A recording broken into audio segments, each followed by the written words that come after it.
Chapter 56. Tammy heard Denise trying to calm Jerry down all the way upstairs, but she was failing. It wasn't a surprise. When he came in yesterday, after being bailed out of jail, he stormed into his office and slammed the door. Tammy tried to tell Denise about Dabney out of Jerry's earshot, but Denise didn't want to hear it. She had a headache. The trip to the police station was dreadful.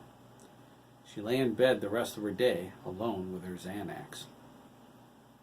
Jerry brooded in his office all night until he exploded this morning. Tammy walked down the grand staircase. She knew she couldn't wait much longer to tell them about Dabney. If the Mellon family called to speak to them about the fight, it would look like she concealed it. She saw Jerry pacing back and forth from midway down the steps. His hands waved as he ranted. Tammy picked up pieces of his comments. Something about, buy the TV station and fire that bitch. And Bigelow hasn't heard the last of me. And Judge Thompson, I'll buy her 4 times over. I'll have all their badges, you hear? All of them. Tammy stood in the doorway and motioned to Denise. She shrugged sadly and discreetly pointed at her husband.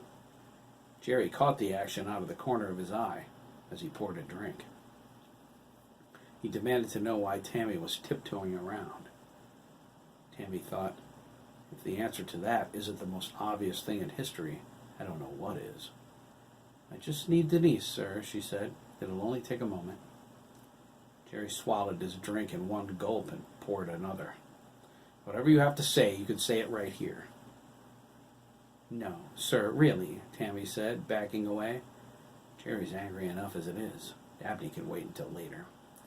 It'll keep until... I said now! Jerry cried, slamming the bottle down onto the sterling silver tray. Are you deaf? Don't forget who signs your paychecks.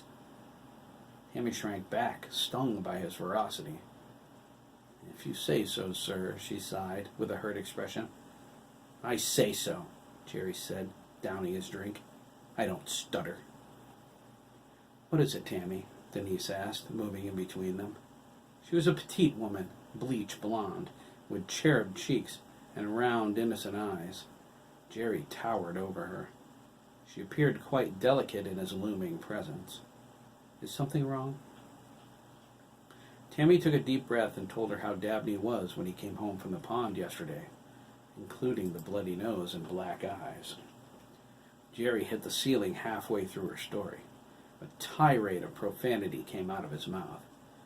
Tammy felt her heart skip a beat as he shoved past her and charged up the stairs toward Dabney's room.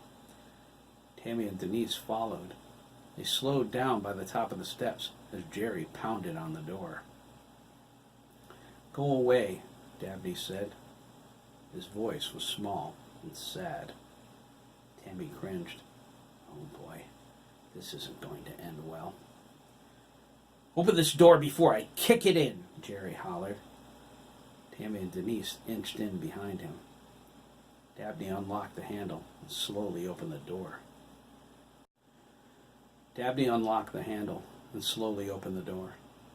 Jerry took one look at his damaged features, raised his hand, and slapped Dabney across his face with such force he stumbled backward, his arms pinwheeling.